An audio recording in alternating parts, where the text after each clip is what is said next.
Welcome to all. I am Satish Kumar. Wiring maintenance and techniques എന്ന പോർഷൻ്റെ അടുത്ത വീഡിയോയിലേക്ക് പോവുകയാണ്.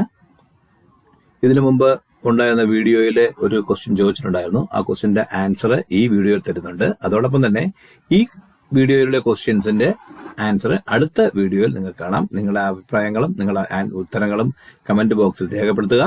അപ്പോൾ നമുക്ക് നേരെ വീഡിയോയിലേക്ക് പോയാലോ. ക്വസ്റ്റ്യൻ ഇതാണ്: ഈ സ്വിച്ചിന്റെ പേര് പറയാമോ? ഞാൻ ഇമേജ് കാണിക്കാം. ഇതാണ് നമ്മുടെ സ്വിച്ച്. ഇങ്ങനെ ഒരു സ്വിച്ച് നിങ്ങൾ കണ്ടിട്ടുണ്ടാവും എന്ന് വിചാരിക്കുന്നു. അപ്പോൾ ഈ സ്വിച്ച് ഏത് ടൈപ്പ് സ്വിച്ചാണ് എന്നാണ് ചോദിച്ചിരിക്കുന്നത്. അപ്പോൾ നിങ്ങളുടെ ഉത്തരങ്ങൾ എത്രയും പെട്ടെന്ന് തന്നെ നമ്മുടെ കമന്റ് ബോക്സിൽ അറിയിക്കുക. അപ്പോൾ ഇതിനുള്ള ഓപ്ഷൻസ് ഉണ്ട്. ഓപ്ഷൻസ് നമുക്ക് നോക്കാം. നമുക്ക് ഓപ്ഷൻസിലേക്ക് പോകാം. First option A TPDT, B DPDT, C TPST, D SPDT. ഈ ചോദ്യത്തിന്റെ ഉത്തരങ്ങൾ നിങ്ങൾ കമന്റ് ബോക്സിൽ രേഖപ്പെടുത്തുക.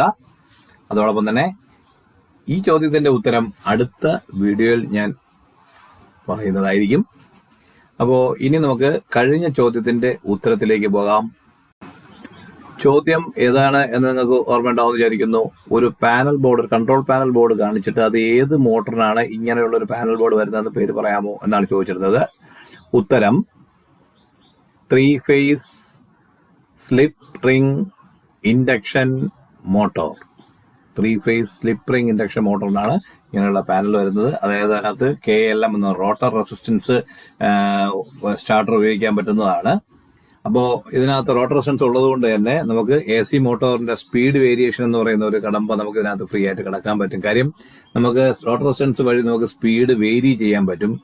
ശരിക്കും ഒരു AC മോട്ടോറിന്റെ സ്പീഡ് വേരി ചെയ്യണമെങ്കിൽ നമ്മൾ അതിന്റെ 120f/p എന്നുള്ള ആ ഇക്വേഷൻ പ്രകാരം നമ്മൾ അതിന്റെ ഫ്രീക്വൻസി ഫ്രീക്വൻസി കൺവെർട്ടറാണ് യൂസ് ചെയ്യേണ്ടത്. അപ്പോൾ ഇവിടെ നമുക്ക് സ്ലിപ്പ് റിംഗ് ഇൻഡക്ഷൻ മോട്ടോറിന് റോട്ടോർ റെസിസ്റ്റൻസ് സ്റ്റാർട്ടർ ഉപയോഗിച്ചിട്ട് തന്നെ സ്പീഡ് നമുക്ക് ഇങ്ങനെ വേരി ചെയ്തെടുക്കാൻ നമുക്ക് സാധിക്കും. ഓക്കെ, അപ്പോൾ ഈ വീഡിയോ നിങ്ങൾക്ക് ഇഷ്ടമായെന്ന് കരുതുന്നു.